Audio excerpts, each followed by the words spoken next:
الحمد لله وكفى وسلام على حبيبه المصطفى أما بعد فأعوذ بالله من الشيطان الرجيم بسم الله الرحمن الرحيم إن الله وملائكته يصلون على النبي يا أيها الذين آمنوا صلوا عليه وسلموا تسليما اللهم صل على سيدنا ومولانا محمد معدن الجود والكرم وآلہ واصحابہ الکرام وابنہ الکریم وبارک وسلم صلاۃ دائمۃ سرمدا ابدا بحمدہ تعالی و بکرم مصطفیٰ صلی اللہ علیہ وسلم۔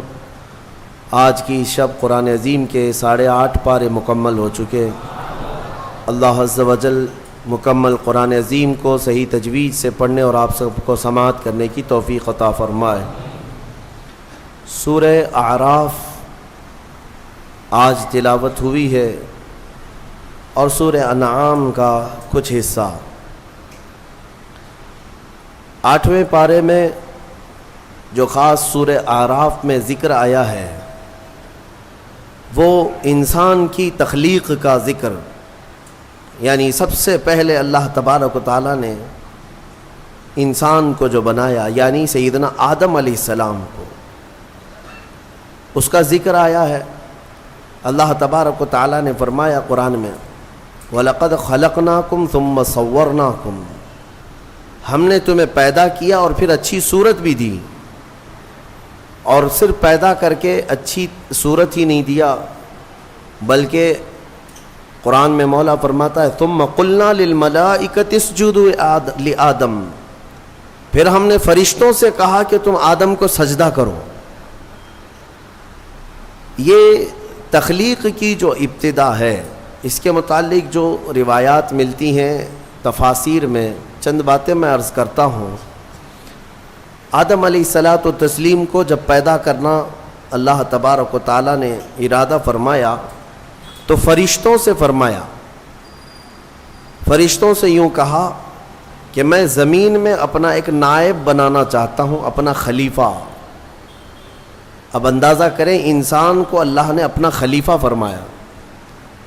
نائب کس بات کا؟ خلیفہ کیا ہوتا ہے؟ یعنی اللہ تبارک و تعالیٰ کے احکام کو زمین پر نافذ کرنے والا، اسی کو خلیفہ کہیں گے۔ خلیفہ کا مطلب وہ مت سمجھو آپ جو پیر صاحب کے خلیفہ ہوتے ہیں۔ اللہ تبارک و تعالیٰ کی رضا کے مطابق اس زمین پر زندگی گزارنے والا اور احکام الہیہ کو ہی نافذ کرنے والا وہ خلیفہ ہے زمین پر۔ تو فرشتوں سے جب اللہ نے یہ فرمایا تو فرشتوں نے کہا کہ اے رب، تو ایسے کو اپنا خلیفہ بنائے گا جو زمین میں جانے کے بعد قتل و غارت کرے گا، خون ریزیاں کرے گا، فساد کرے گا؟ ہم تو تیری اچھی تسبیح کرتے ہیں، ہم تیری پاکی بولتے ہیں، تیری عبادت تو ہم پوری کرتے، تو انسان کو اپنا نائب اور خلیفہ کیسے بنائے گا؟ رب تبارک و تعالیٰ نے فرمایا انی اعلم ما لا تعلمون، جو میں جانتا ہوں وہ تم نہیں جانتے۔ یہاں سے کچھ باتیں سمجھ میں آتی ہیں۔ فرشتوں کو کیسے پتہ تھا کہ زمین پہ جانے کے بعد یہ خون ریزی کرے گا، فساد کرے گا؟ لوگ تو رسول کے علم غیب کا انکار کرتے ہیں، وہ تو فرشتوں کی بات ہے۔ ابھی انسان کو بنایا بھی نہیں ہے، زمین پہ بھیجا بھی نہیں ہے، اس سے پہلے ہی فرشتے کہہ رہے ہیں کہ ایسے کو تو خلیفہ بنائے گا جو زمین میں جانے کے بعد فساد مچائے گا، قتل و خون ریزی کرے گا۔ صاف الفاظ ہیں قرآن پاک میں۔ میرے عزیزو، فرشتوں نے جنات کے حالات کو دیکھا تھا۔ پہلے جنات بنائے گئے تھے، زمین پر بھیجے گئے تھے، انہوں نے خوب فساد مچایا، یہاں خوب قتل خون ریزیاں کیں، پھر زمین سے انہیں جزیروں کی طرف بھگایا گیا۔ تو تفسیر میں کہا گیا ان واقعات کو دیکھ کر شاید فرشتوں نے عرض کیا ہو، اور بعض نے فرمایا اتنا غیب کا علم تو اللہ نے فرشتوں کو بھی دیا کہ انسان کی وہ فطرت سے واقف تھے، اس لیے انہوں نے یوں کہا۔ اب اللہ تبارک و تعالیٰ نے جو فرمایا میں جو جانتا ہوں وہ تم نہیں جانتے، یقیناً حق ہے۔ پھر آدم علیہ السلام کو بنانے کا کام شروع ہوا۔ کیسے؟ فرمایا گیا زمین کی مختلف جگہوں کی مٹی اٹھانے کا حکم دیا گیا۔ زمین کی الگ الگ جگہ کی مٹی اٹھا لائیں. کئی روایات ہیں اس میں. جبرائیل علیہ السلام آئے, زمین کی الگ الگ جگہ سے مٹی وہ جمع کر رہے تھے, تو زمین نے بھی رونا شروع کیا کہ مجھ سے مٹی لے جا رہا ہو, اس سے انسان بنایا جائے گا, پھر یہ واپس آئے گا میرے ہی اوپر فساد کرے گا, خون ریزیاں کرے گا. پتہ چلا زمین کو بھی معلوم ہے, زمین کو بھی معلوم ہے بعد میں ہونے والی چیزیں. تو جب زمین نے رونا دھونا کیا تو یہ روایات بعض تفاسیر میں ہیں. میں صرف آپ کو اس کی صحت اور ضعف پر کلام نہیں کر رہا ہوں, عرض کر رہا ہوں. جبرائیل علیہ السلام واپس رب تعالیٰ کی بارگاہ میں آئے, عرض کیا کہ مجھے زمین پر بڑا ترس آیا, زمین پر بڑا رحم آیا, وہ مٹی چھوڑ آئے. اسی طرح کئی فرشتے آئے, میکائیل علیہ السلام, اسرافیل علیہ السلام. زمین کا وہی رونا دھونا تھا. پھر اسرائیل علیہ السلام آئے. جب زمین نے ان سے یہ کہا کہ کیوں اٹھا لے جاتے ہو, تو انہوں نے زمین کے رونے دھونے کا کچھ خیال نہیں کیا, وہ جگہ جگہ سے مٹی اٹھا لیا اور رب کی بارگاہ میں لے کر پہنچ گئے. مٹی لائی گئی مختلف جگہوں کی, اب اسے گوندھا گیا, مٹی کو گوندھا گیا. وہ پانی کیا تھا وہ اللہ بہتر جانے, جنتی پانی تھا. مٹی کو جب گوندھا گیا, یہ پورا پروسیس قرآن میں بیان کیا گیا ہے اور بعض احادیث میں بھی ہے. گوندھ کر کے جب اس کو تیار کیا گیا, پورا ایک پتلا, ایک شکل بن گئی, ایک شکل بن گئی, تو اب اسے سکھایا گیا. قرآن میں یہ بھی فرماتا ہے رب تعالیٰ, وَلَقَدْ خَلَقْنَا الْإِنسَانَ مِنْ صَلْصَالٍ كَالْفَخَّارِ, یعنی بجتی ہوئی مٹی جو ہوتی ہے نا, مٹکا جیسے ٹک ٹک آواز آئے, بجتی ہوئی مٹی سے ہم نے انسان کو بنایا. جب پورا پتلا تیار ہوا, پھر اس پر بارش برسائی گئی, اس پر 40 دن تک بارش برسائی گئی مضبوط کرنے کے لیے. اب اس پتلے پر جو بارش برسی اس کے بارے میں بزرگوں نے فرمایا 40 دن کی بارش میں 39 دن تک غم کی بارش ہوئی, ایک دن خوشی کی بارش ہوئی. اس لیے انسان کی زندگی میں غم زیادہ ہیں, خوشیاں کم ہیں. عید تو سال میں ایک ہی بار آتی ہے, خوشیاں کم ہیں, غم زیادہ ہے. تو یہ 40 دن کی بارش کے بعد اب جب اس پوری شکل کو اللہ تبارک و تعالیٰ نے ترتیب دیا. ہاں ایک بات یہ بھی میں بتا دوں, اللہ تبارک و تعالیٰ قادر مطلق مسبب الاسباب, جب وہ دنیا کی تخلیق پر آئے تو کن کہے تو سب ہو جائے, کن فیکون. قرآن میں وہ رب تعالیٰ فرماتا ہے ہو جا تو سب ہو جاتے ہیں, ہو جا. زمین کو اس نے کہا ہو جا تو زمین بچھ گئی. ایسا نہیں کہ الگ الگ بیڈ ڈالا گیا ہو کہیں سے. رب تبارک و تعالیٰ وہ قادر مطلق ہے, کن سے ساری چیزوں کو وجود میں لے آئے. لیکن انسان کو جو بنایا گیا, یہاں پر بھی ہو سکتا ہے کہہ دیا جائے ہو جا تو ہو جاتا, تیار ہو جاتا, لیکن باضابطہ ایک پروسیس سے اسے گزارا گیا ہے, یہ اس کی شان کے لیے.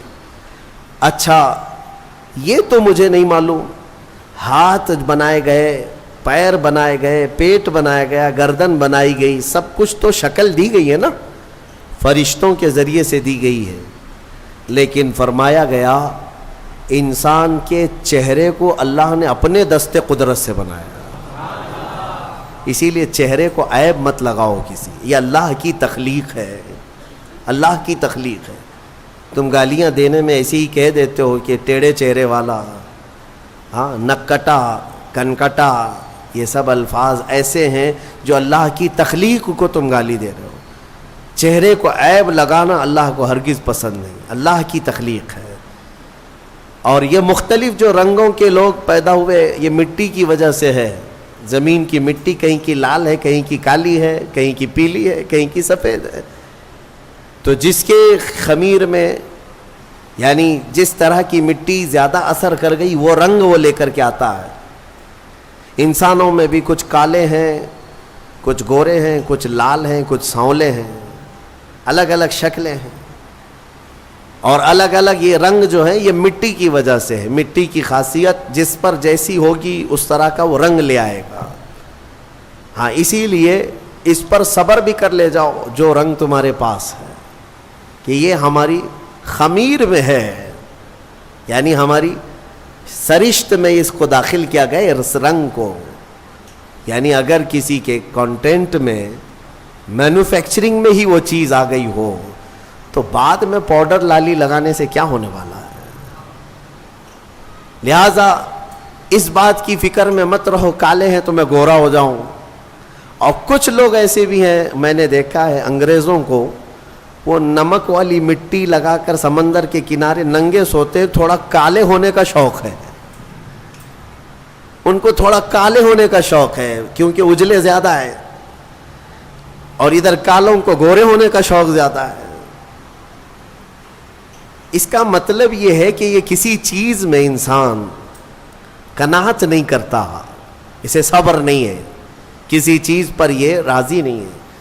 تو بہرحال اس بات پر راضی ہو جاؤ کہ میرے مولا کی تخلیق ہے یہ, اور اس نے جیسا پسند کیا ویسے مجھے بنایا. بس اس بات پر صبر آ جائے گا. کوئی بھی اپنا چہرہ آئینے میں دیکھے تو دعا بھی میرے آقا نے کیا سکھائی پتہ ہے؟ دعا بھی چاہے کالے آدمی ہو گورے آدمی ہو کسی بھی طرح کے ہو, ایک ہی دعا حضور نے تعلیم دی, ایک ہی دعا. آئینہ دیکھو تو یہ دعا پڑھو, اللہم حسنت خلقی فحسن خلقی. اے اللہ تو نے میرا چہرہ کتنا اچھا بنایا ہے, مولا اسی طرح میرے اخلاق بھی اچھے بنا تھے. یہ دعا حضور نے فرمائی. تو کیا کالا آدمی یہ دیکھ کر کے دعا نہیں کرے گا؟ سانولا نہیں دعا کرے گا؟ ہر آدمی یہی دعا کرے گا کہ اے اللہ تو نے میرا چہرہ کتنا اچھا بنایا, کتنا اچھا بنایا. ہاں دعا یہی کیا کرو کہ اللہ نے سب کے چہرے اچھے بنائے, تمہیں اندازہ نہیں ہے.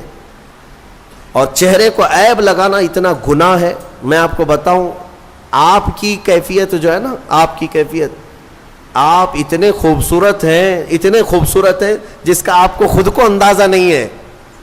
خلیفہ ہارون رشید نے اپنی بیوی سے ایک دن رات میں 14ویں کا چاند چمک رہا تھا, باہر یہ لوگ رات میں سوئے ہوئے تھے.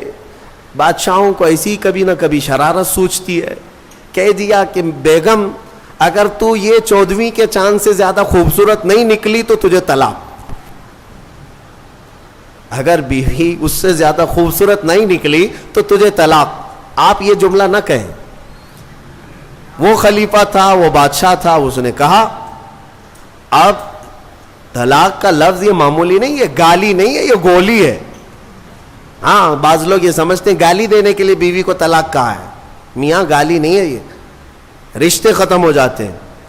دوسرے دن یہ مسئلہ اٹھا, ملکہ نے, بیگم نے مسئلہ رکھا کہ آخر میری طلاق ہوئی یا پھر میں نکاح میں ہوں, یہ کیسے پتا چلے گا کہ میں چاند سے زیادہ خوبصورت ہوں کہ نہیں, یہ کون بتائے گا؟ تو بہت سارے علماء اس بحث میں مشغول ہو گئے, سبوں کو عاجزی آ گئی. بڑے فقیہ تھے اس زمانے میں, ایک بہت بڑے فقیہ, ان کے پاس جب یہ مسئلہ پہنچا, غالباً امام شافعی رحمۃ اللہ, تو ان کے پاس یہ مسئلہ پہنچا تو یہ جو بڑے فقیہ تھے انہوں نے پوچھا کہ کیا مسئلہ ہے. کہا کہ ایسے ایسے خلیفہ ہارون رشید نے کہا ہے. تو انہوں نے پورا مسئلہ سننے کے بعد کہا جاؤ طلاق نہیں ہوئی. کہا وہ کیسے؟ کہا اس لیے کہ زبیدہ ہی نہیں, بہت سارے لوگ چاند سے زیادہ خوبصورت ہیں. کیوں؟ کہا قرآن میں اللہ نے فرمایا لقد خلقنا الانسان فی احسن تقویم, ہم نے انسان کو سب سے اعلیٰ صورت میں پیدا کیا ہے. سب سے اعلیٰ کا مطلب وہ چاند سے بھی اعلیٰ, چاند سے بھی حسین پیدا کیا ہے. تو ہر انسان کو اللہ تعالیٰ نے چاند سے بھی زیادہ اعلیٰ صورت عطا کیا ہے. لہذا چہروں کو عیب لگانا چھوڑ دو اور اللہ تبارک و تعالیٰ کی رضا پر راضی رہو. چہرے کی تخلیق کس نے کیا؟ وقت سے باقی پورے انسان کی تخلیق اللہ نے کیا, لیکن خاص چہرے کو اللہ نے اپنے دستے قدرت سے بنایا. اب آگے کی بات سنیں. پورا انسان تیار ہوا, اس میں روح پھونکی جانی تھی، اس انسان کو بولتا ہوا چلتا ہوا اور روح والا بنانا تھا. تو فرمایا گیا کہ ان کے پیشانی پر ان کی ناک سے روح کو ڈالا گیا. روح کیا چیز ہے؟ روح کو دیکھا آپ نے؟ روح کو دیکھا ہے؟ ہاں، اس مسئلے میں تو ساری دنیا آج بھی پریشان ہے. قرآن میں بھی یہ سوال کیا ہے، صحابہ نے آ کر سوال کیا تھا اور اللہ نے جواب بھی دیا. آج دوسری قوموں والے بھی اس بات کو مانتے ہیں کہ آتما ایک نراکار ہوتی ہے، یعنی دکھتی نہیں ہے، روح دکھتی نہیں ہے، لیکن ہے کیا چیز ہے؟ تو رب تبارک و تعالیٰ نے فرمایا یسألونک عن الروح قل الروح من امر ربی. اے محبوب، آپ سے لوگ روح کے بارے میں سوال کرتے ہیں، آپ فرما دیں روح اللہ کا ایک حکم ہے، یہ نور ہے. جس طرح روشنی پھیلی ہوئی ہے پکڑ میں نہیں آتی اور پتہ نہیں چلتی، روح اسی طرح ایک نور ہے. جب اس روح کو اس جسم میں ڈالا گیا تو بعض بزرگوں نے فرمایا کہ روح باہر نکل آئی. کہا کہ اندر بہت اندھیرا ہے، اندر مٹی کا بنا ہوا انسان، اندھیرا بہت ہے. روح نور ہے، مٹی میں اندر اندھیرا ہے. تو پھر دوبارہ ڈالا گیا، پھر وہ روح قرار نہ پائی، باہر نکل آئی. تو مفسرین فرماتے ہیں پھر آدم علیہ السلام کی پیشانی پر نور محمدی کو رکھا گیا. اللہ تعالیٰ نے اپنے حبیب پاک صلی اللہ علیہ وسلم کے نور کو آدم علیہ السلام کی پیشانی میں ودیعت فرمایا، پھر روح کو ڈالا گیا. اب روح جا کر جسم میں قرار پائی اور پھر آدم علیہ السلام کو سب سے پہلے ایک چھینک آئی، اور چھینک آتے ہی سب سے پہلے آپ کی زبان سے ایک جملہ نکلا الحمدللہ. یہ انسان کی زبان سے نکلنے والا سب سے پہلا لفظ ہے. کیا ہے؟ الحمد. آج بھی چھینکتے ہیں تو ہم کیا کہتے ہیں؟ یہ آدم علیہ السلام کی زبان سے نکلنے والا پہلا جملہ. لیکن کمال تو دیکھیں، رب تعالیٰ نے اپنا آخری کلام قرآن اپنے حبیب پر اتارا بھی ہے تو اس کی ابتدا بھی کہاں سے فرمایا؟ الحمدللہ رب العالمین. قرآن کی ابتدا کہاں سے ہے؟ الحمدللہ سے ہے. تو انسان کو یہ بتانا ہے کہ اے بندے، تیری جو اصل ابتدا ہے وہ الحمدللہ سے ہے، جہاں قرآن ابتدا کر رہا ہے، اور قرآن کے ساتھ رہے گا تو تو حقیقی زندگی پائے گا. اب آدم علیہ السلام جب بیدار ہوئے تو اب سنیے اللہ تعالیٰ نے کیا کیا. رب تبارک و تعالیٰ ان کے سامنے دنیا کی ساری چیزوں کو پیش کیا، جو جو ہونے والی تھی یا جو کچھ بھی، سب کے نام سکھا دیے. وعلم آدم الاسماء کلہا، سب چیزوں کے نام آدم علیہ السلام کو سکھا دیے. درخت، پودا، پھل پھول، زمین آسمان، چاند تارے، سمندر، مچھلیاں، جنات، انسان، ہر ایک چیز کا نام، جو بھی دنیا میں چیزیں ہیں سب کے نام آدم علیہ السلام کو سکھا دیے. اب اس میں کیا کیا چیزیں ہیں، سب چیزیں کا مطلب کیا ہے؟ سب آ گیا نا. ہمارے بھی نام سکھائے ہوں گے اللہ نے، تمہارے بھی نام سکھایا. اب مسئلہ یہ تھا کہ فرشتے جو پوچھ رہے تھے نا ایسے کو کیوں خلیفہ بنائے گا، اب فرشتوں کو اللہ نے بلایا، آؤ. پھر یہ دنیا کی چیزوں کو فرشتوں کے سامنے پیش کیا گیا. بتاؤ اس کا نام کیا ہے، اس کا نام کیا ہے. نئی نئی چیزیں فرشتوں کے سامنے پیش کی گئیں تو فرشتے کہنے لگے قالوا لا علم لنا الا ما علمتنا، مولا ہم کو تو اتنا ہی معلوم جتنا تو نے سکھایا، یہ سب چیزوں کا تو علم نہیں ہے، ہمیں پتہ نہیں ہے. تو پھر آدم علیہ السلام سے کہا گیا آدم تم بتاؤ، انبئہم باسمائہم، آدم ان کو یہ سب چیزوں کے نام بتاؤ. آدم علیہ السلام نے ناموں کی ابتدا جو کی، حدیث میں ہے، موجود ہے تفسیر میں، ساری دنیا کی چیزوں کے نام آدم علیہ السلام نے فرشتوں کے سامنے بتا دیے. جب ساری چیزوں کے نام بتا دیے تب فرشتوں کو حکم ہوا اب آدم کو سجدہ کرو. آدم علیہ السلام کے سامنے سارے فرشتے جھک گئے، سجدے میں چلے گئے. لیکن ایک بات بتا دوں، یہ سجدہ تعظیم کا تھا، عبادت کا نہیں. عبادت کا سجدہ کس کے لیے ہے؟ صرف اللہ کے لیے. سنی جانتے ہیں الحمدللہ اللہ کے علاوہ کسی کو سجدہ جائز ہے؟ نہیں جائز, صرف سجدہ اللہ کا ہے. لیکن آدم علیہ السلام کو جو سجدہ کرایا گیا تھا وہ تعظیم کا سجدہ تھا, ان کے علم کی تعظیم. اب حکم جو ہوا ہے وہی قرآن میں آج ہم نے پڑھا ہے. اللہ نے فرمایا سب کے سب سجدہ کرو, سب سجدے میں چلے گئے. پتہ ہے ایک تھا ابلیس جو غرور کی وجہ سے سجدہ نہیں کیا, کھڑا رہا. ابلیس کون ہے؟ یہ شیطان جس کا نام عزازیل. یہ کون ہے؟ فرشتوں کو تعلیم دینے کے لیے اس کو مامور کیا گیا تھا. اس کو معلم الملائکہ کہتے ہیں. بعضوں نے اس کو فرشتوں میں شمار کیا, لیکن مفسرین کی اکثر رائے یہ ہے کہ وہ جنات میں سے تھا. ابلیس کس میں سے تھا؟ جنات میں سے تھا, لیکن فرشتوں کے ساتھ رہتا تھا اس لیے حکم اسے بھی تھا. حالانکہ وہ اللہ کی بہت عبادت کیا ہے, بہت عبادت, اتنی عبادت کیا ہے کہ اس کے سجدے اگر زمین پر پھیلا دیے جائیں تو ایک راہی کے دانے کے برابر بھی جگہ خالی نہیں ہوگی. اتنے سجدے اللہ کے کر چکا, لیکن اس وقت سجدہ نہیں کیا.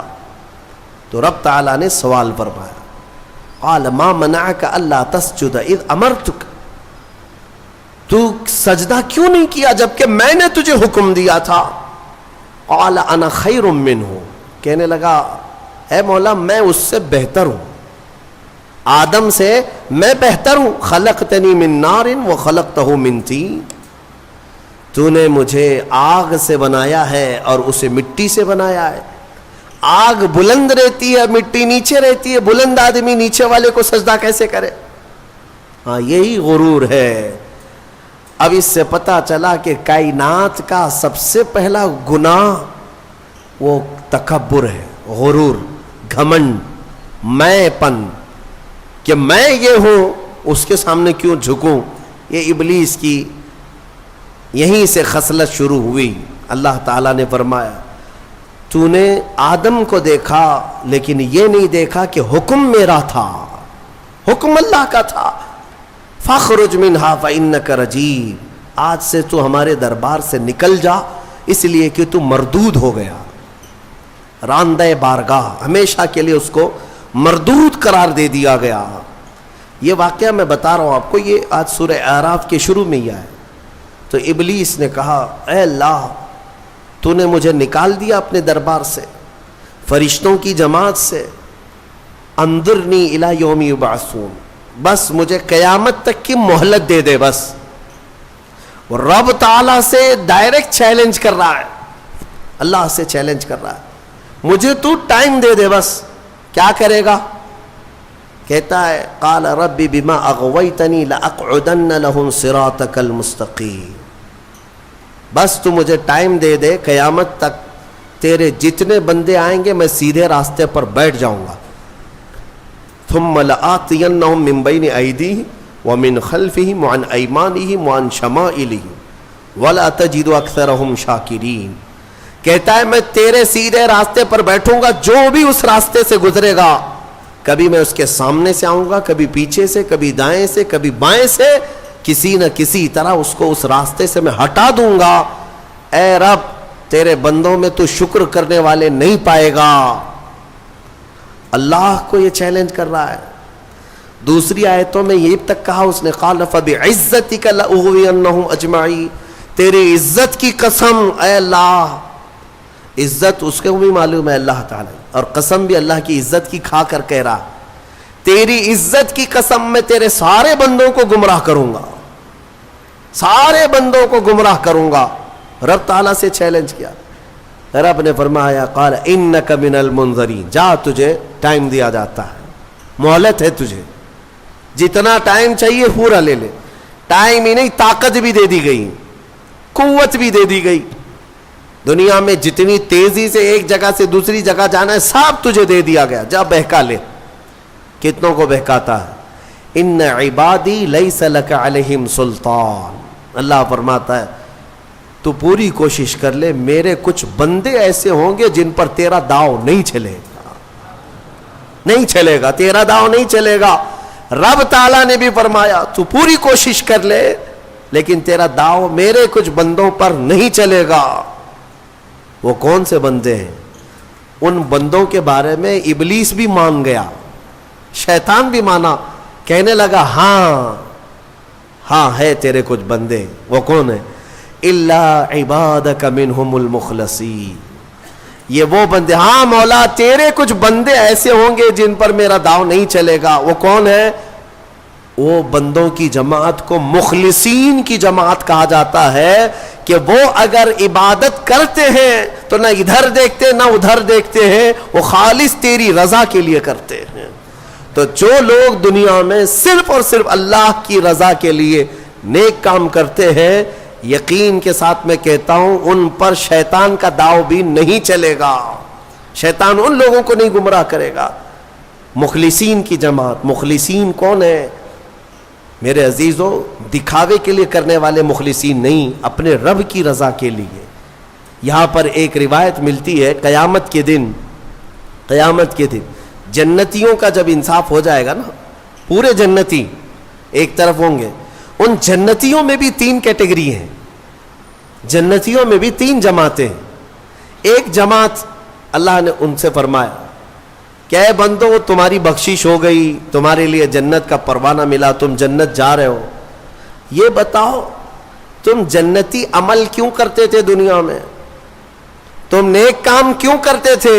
آج جنت تمہارے لیے ہو گئی نا، پاس ہو گئے، پاس ہونے کے بعد پوچھا جا رہا ہے تو وہ جماعت کہتی ہے اے مولا ہمیں تیری دوزخ سے بہت ڈر لگتا تھا، بہت ڈر لگتا تھا، اس کے ہولناک عذابات، اور تیری دوزخ سے ڈر کر کے ہم نیک کام کرتے تھے۔ اللہ فرماتا ہے ٹھیک ہے میں تم سے راضی ہو گیا، تم جنت میں جاؤ۔ دوسری جماعت، ان سے پوچھا جائے گا تم کیوں کرتے تھے؟ یہ سیکنڈ کیٹیگری ہے جنتیوں کی، تم کیوں نیک کام کرتے تھے؟ تم بھی پاس ہو گئے۔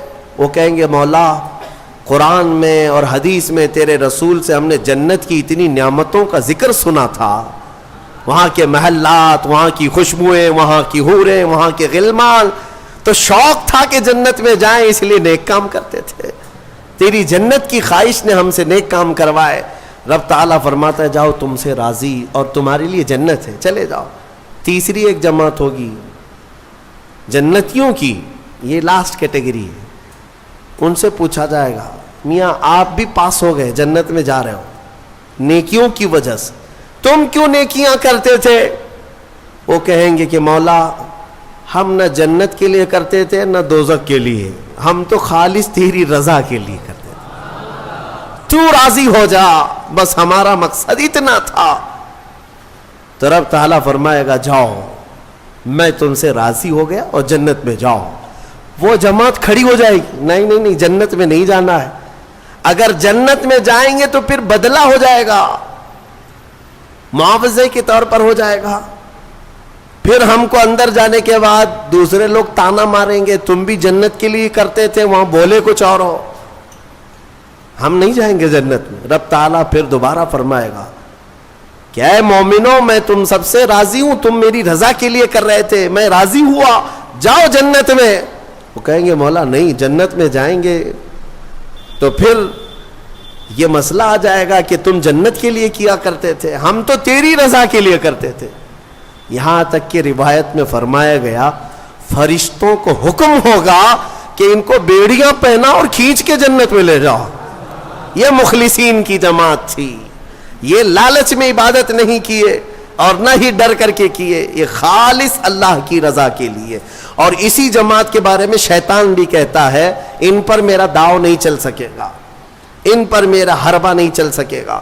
اسی لیے میں مومنوں سے گزارش یہ کرتا ہوں کہ اعمال میں اخلاص پیدا کرو، اخلاص صرف اور صرف اللہ کے لیے، نہ کسی کو ڈر کر، نہ کسی کے لیے، عبادتیں نہیں، اللہ کے لیے۔ تم اپنی آخرت کو سوچو۔ میں ایک بزرگ کے متعلق پڑھا تھا، 30 سال تک انہوں نے پہلی صف میں نماز ادا کی جماعت کے ساتھ، ایک نماز بھی نہیں چھوٹی، تکبیر اولا بھی نہیں چھوٹی، 30 سال تک۔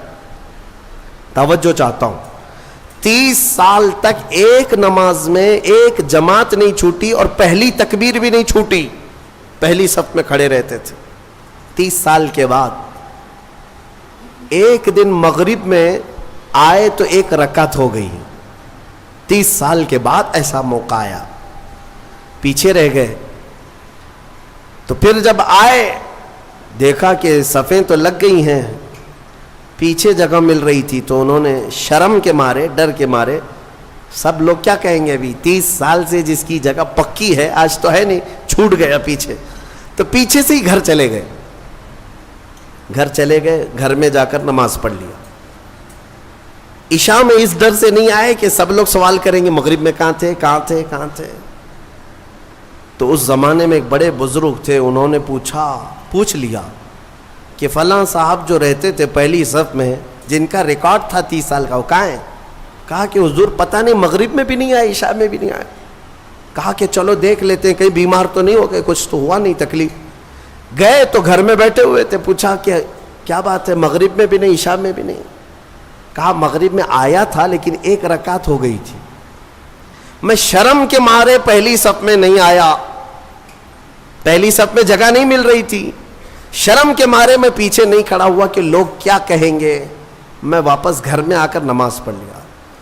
اس بزرگ نے ان سے کہا جو 30 سال کی عبادت کر چکے تھے، کہا کہ اے بندے، جا پچھلے 30 سال کی نمازوں کو پھر سے ریپیٹ کر لے، دوہرا لے، اس لیے کہ جو تو نے نمازیں پڑھی وہ صرف اسی نیت سے پڑھی کہ لوگ کیا کہیں گے، لوگ کیا کہیں گے۔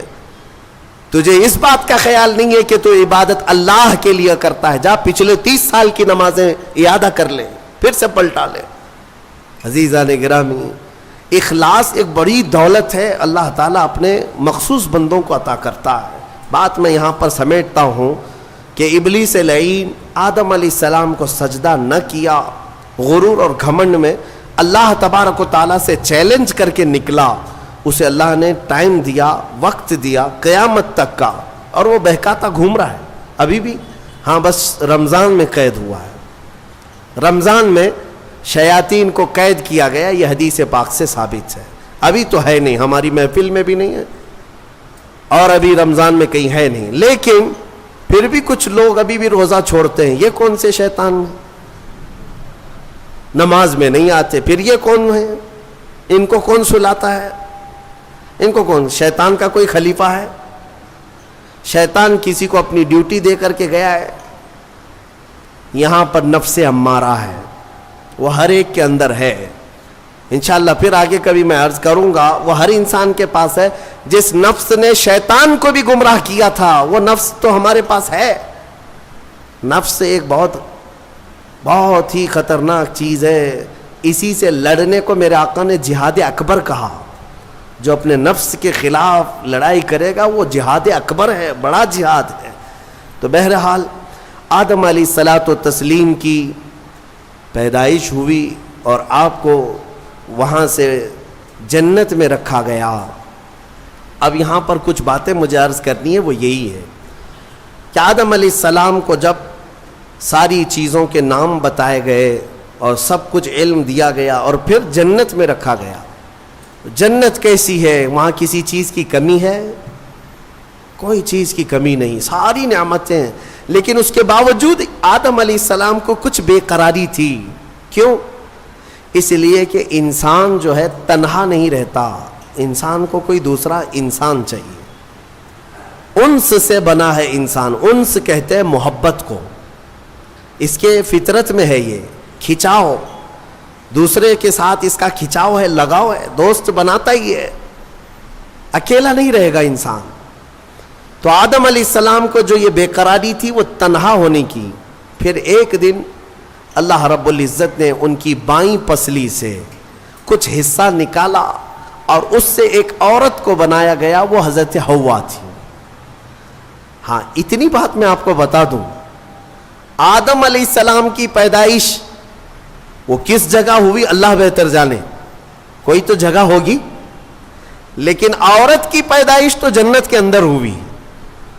کہاں ہوئی ہے؟ جنت کے اندر ہوئی ہے۔ ہاں جنت میں پیدا ہوئی ہے عورت، یہ اس کا مقام ہے اور یہ جنتی چیز ہے. اللہ تبارک و تعالیٰ نے اس میں جو خوبصورتی رکھی ہے عورت کے اندر وہ جنت کی کشش ہے. جب حضرت آدم علیہ السلام حضرت حوا کو دیکھتے ہیں، آپ کو پتہ ہے حضرت حوا دنیا کی سب سے خوبصورت عورتوں میں سے ایک ہے، سب سے خوبصورت تھی. آدم علیہ السلام ان کی طرف ہاتھ بڑھانے لگے. رب تعالیٰ کا حکم ہوا آدم تمہارے لیے حلال نہیں، تم اس کا مہر ادا کرو، مہر ادا کرو. مہر دینا یہ جنتی قانون ہے، آج بھی ہمارے نکاح میں مہر رکھا جاتا ہے. آدم علیہ السلام نے عرض کیا کہ مولا میں یہاں کس چیز کا مالک ہوں، کیا چیز مہر میں دوں؟ رب تبارک و تعالیٰ نے فرمایا آدم تمہاری اولاد میں اخیر زمانے میں میرا ایک محبوب نبی پیدا ہوگا جس کو آسمانوں میں احمد زمینوں میں محمد کہا جائے گا. آدم تم اس پر 20 بار درود بھیجو، یہ حوا کا مہر ہو جائے گا. شیخ عبدالحق محدث دہلوی رحمۃ اللہ علیہ نے بھی اس کو لکھا ہے. آپ اندازہ کرو ہماری ماں کا مہر درود پاک ہے. ہماری ماں ہمارے باپ کے لیے حلال ہوئی تو درود کے صدقے میں حلال ہوئی. اور جس کو درود سے چھڑ ہے اسے سوچنا چاہیے کہ حلال ہونے کا طریقہ آدم علیہ السلام کے لیے حضرت حوا درود رکھا گیا. درود کے منکر تو کہاں جائے گا کہ اپنے ماں باپ کے بارے میں شک کرے گا. آدم علیہ السلام اس کے بعد حضرت بی بی حوا کو چھوتے ہیں. دونوں مزے سے رہ رہے تھے. قرآن میں اللہ فرماتا یا آدم اسکن انت وزوجک الجنت فکلا منہا حیث شئتما. رب فرماتا ہے تم اور تمہاری بیوی جنت میں رہو، جو چاہے کھاتے رہو، جہاں سے من کرے کھاؤ. جنت میں گھومتے رہو، پھرتے رہو، ساری چیزیں تمہارے لیے اب حلال ہیں. لیکن رب نے فرمایا تھا وَلَا تَقْرَبَ هَذِهِ الشَّجَرَةَ، ایک درخت ہے اس کے قریب مت جانا، ایک درخت ہے اس کے قریب مت جانا. اللہ کی طرف سے منع تھا. وہ درخت کے قریب جانے کی ممانعت آئی تھی تو ہوا کیا؟ ابلیس لعین جو بارگاہ سے مردود ہو گیا تھا، اب اس کی ڈیوٹی ہو گئی تھی کہ آدم علیہ السلام کو بہکائیں یا پھر ان کی ذریت کے خلاف کچھ نہ کچھ سازشیں کرتے رہے. اس کی ڈیوٹی ہو گئی تھی. اس وقت تک وہ فرشتوں میں بھی جاتا آتا تھا، جنت کے دروازے تک بھی پہنچتا تھا. روایات یہ بتاتی ہیں کہ ایک دن جنت کے قریب وہ گیا، آدم علیہ السلام اور حضرت حوا کو بلایا، کہا کہ تمہیں پتہ ہے اس درخت کے قریب جانے سے کیوں منع کیا گیا ہے؟ آدم علیہ السلام نے پوچھا کیا بات ہے؟ کہا اس درخت میں ایک پھل ہے، اگر تم کھا لو گے نا الا ان تکونا ملکین او تکونا من الخالدین، تم یا تو فرشتے بن جاؤ گے یا ہمیشہ جنتی بن جاؤ گے. ہاں اگر کھا لیے تو ہمیشہ کا ہو جائے گا، پکے ہو جاؤ گے. اس لیے تمہیں روکا گیا ہے، کھانے سے روکا گیا ہے کہ تم کنٹینیو نہ ہو جاؤ، یہاں پہ ہمیشہ کے نہ ہو جاؤ. آدم علیہ السلام اس کی باتوں میں نہیں آئے. لیکن اندر آنے کے بعد حضرت حوا بار بار کہنے لگیں آدم علیہ السلام سے کہ ایک بار پھل کھا کے تو دیکھتے ہیں، کھا کر کے تو دیکھتے ہیں. حضرت آدم علیہ السلام نے منع کیا. رب تبارک و تعالیٰ نے قریب جانے سے منع کیا ہے، وَلَا تَقْرَبَ هَذِهِ الشَّجَرَةَ. اب یہاں پر شیطان نے ایک لاجک سکھائی، منطق. ہاں قریب جانے سے منع کیا نا، درخت کا پھل کھانے سے تھوڑی نہ منع کیا. تو حضرت بی بی حوا نے پھل توڑ کر کے آدم علیہ السلام کو بھی پیش کیا، خود بھی کھائیں. جیسے ہی ان دونوں نے کھائے، قرآن میں اللہ فرماتا ہے دونوں کے کپڑے اتر گئے، لباس اتار لیا گیا، پورا کا پورا لباس اتار لیا گیا. جنت کے کچھ درختوں کے پتوں سے انہوں نے اپنا جسم چھپایا. پھر فوراً حکم آیا اللہ کا، قال اہبطوا، اتر جاؤ تم سب کے سب، تم سب اتر جاؤ جنت سے، زمین پر جاؤ. اس لیے کہ اللہ تعالیٰ نے جس چیز سے روکا تھا تم نے وہ کھا لیا. آدم علیہ السلام کو بھی اتارا گیا، بی بی حوا کو بھی اتارا گیا. جنت میں اور جنہوں نے ان کا تعاون کیا تھا سب کو اتارا گیا, زمین پر بھیج دیا گیا. اور پھر الگ الگ آدم علیہ السلام کو سرندیپ پہاڑ پر جو سری لنکا میں ہے آج, حضرت حوا کو جدہ میں سعودی عرب میں, اتنا لمبا فاصلہ, اور پوری بھری دنیا میں دو ہی لوگ ہیں اور ایک ادھر ایک ادھر. رب تبارک و تعالیٰ نے اتارا اور پھر یہ فرمایا ایک مدت تک تم کو زمین میں ٹھہرنا ہے اور پھر میری طرف لوٹ کر کے آنا ہے. آدم علیہ السلام اس بات پر روتے رہے, بہت روئے, تقریباً 350 سال روئے. سب سے زیادہ رونے والوں میں آدم علیہ السلام کا نام آتا ہے. پھر ایک دن ایسا ہوا کہ آدم علیہ السلام نے اللہ تعالیٰ کی بارگاہ میں یوں عرض کیا کہ جب میری آنکھ کھلی تھی, سب سے پہلے حضرت آدم علیہ السلام کی روح ڈالی گئی, آنکھ کھلی تھی, تو سب سے پہلے آدم علیہ السلام کی نظر جس چیز پہ پڑی تھی وہ لا الہ الا اللہ محمد الرسول اللہ. اللہ تعالیٰ نے اپنے نام کے ساتھ ایک اور نام رکھا تھا. آدم علیہ السلام نے اللہ کی بارگاہ میں یوں عرض کیا کہ مولا, جس کا نام تو اپنے نام کے ساتھ آسمانوں میں رکھا اس کے طفیل میری توبہ قبول فرما. فوراً رب تبارک و تعالیٰ نے جبرائیل امین کو بھیجا, جاؤ آدم کی توبہ قبول ہوئی, اس لیے کہ محبوب کا وسیلہ لیا گیا.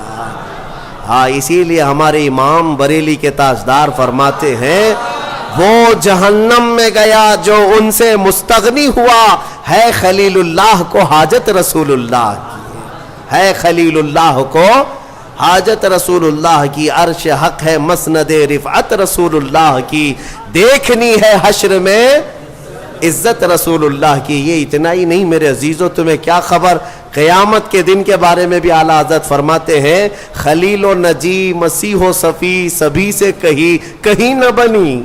قیامت کے دن یہ قوم کہاں کہاں جائے گی, سارے نبیوں کے پاس جائے گی, سب کیا کہیں گے میرے علاوہ کسی اور کے پاس جاؤ. ہاں, حضور فرمائیں گے آؤ میں تمہاری شفاعت کے لیے ہوں. اس کو اعلیٰ حضرت فرماتے ہیں خلیل و نجی مسیح و صفی سبھی سے کہیں نہ بنی, یہ بے خبری کی خلق پھری کہاں سے کہاں تمہارے لیے.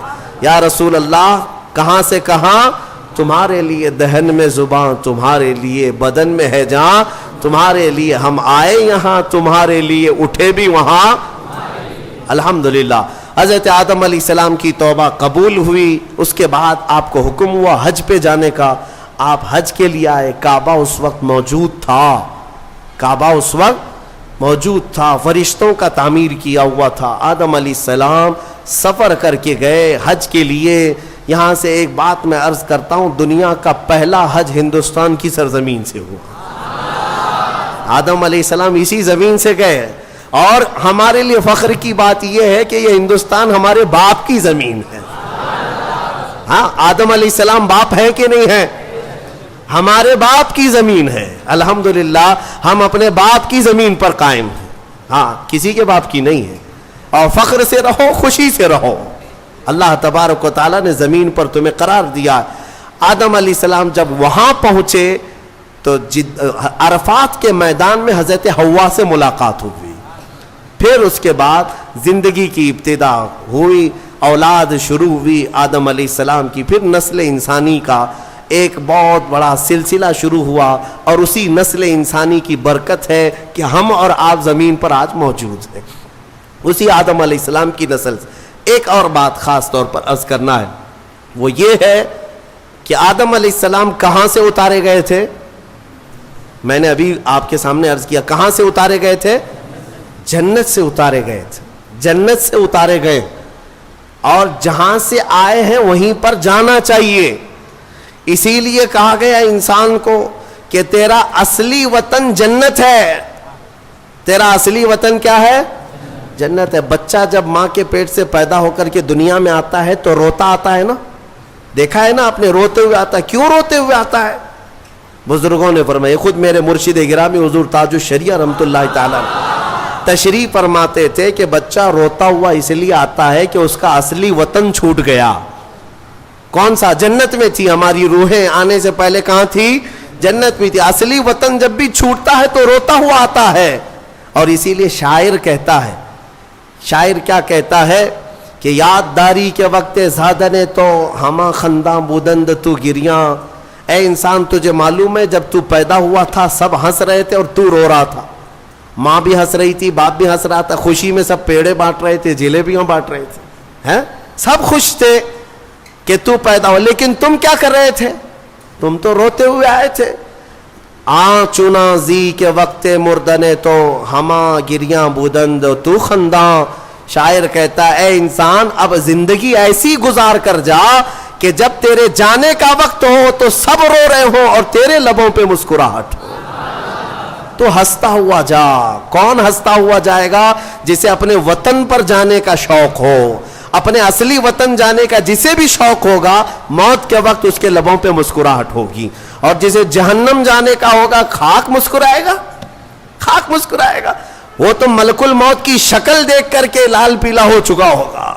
ہاں اسی لیے جنت کی خواہش بھی رکھو کہ میرا اصلی وطن ہے, اور کام بھی وہی کرو تاکہ مرنے کے وقت لال پیلے نہ ہو, لبوں پر مسکراہٹ ہو. اسی لیے بہتوں کو مرتے وقت مسکرانا یہ ہمارے اختیار میں نہیں ہے. ہاں تم چاہو گے تو مسکرا لیں گے. ابھی ہم بیٹھے ہیں, ہنسنے کے لیے بولوں گا تو پورا پھاڑ کر کے ہنسیں گے, ہو سکتا ہے ابھی اختیار ہے, لیکن موت کے بستر پر میاں کسی کے اختیار میں نہیں. ہنسنا اس وقت تمہارے کنٹرول میں نہیں. اس وقت تو نزع کا عالم ایسا کہ مکھی بھی بیٹھے تو پہاڑ کے برابر لگے ہیں. ہنس کہاں سکو گے؟ ہاں بس وہی ہنسے گا جو زندگی بھر جنت میں جانے کی تیاری کرتا تھا اور مولا اسے موت سے پہلے جنت دکھا رہا ہو اور وہ ہنس رہا ہو. بس وہی ہنسے گا, باقی کسی کے کنٹرول میں نہیں ہے. اسی لیے میں اسی پر گفتگو ختم کرتا ہوں. ہمارے باپ آدم علیہ السلام جنت سے آئے تھے اور پھر وہ واپس جنت میں ہی جائیں گے. آدم علیہ السلام بھی, نوح علیہ السلام بھی, موسیٰ و عیسیٰ بھی, ابراہیم و اسماعیل بھی علیہ السلام, اور خود میرے آقا و مولا سیدنا محمد الرسول اللہ صلی اللہ علیہ وسلم جنت ہی میں جائیں گے. تو ہم جن کی امت ہیں, ہمارے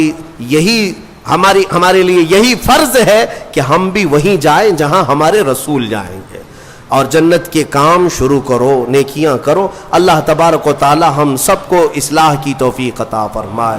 مرنے سے پہلے مولا توبہ کی توفیق عطا فرمائے, جنتی اعمال کی توفیق عطا فرمائے.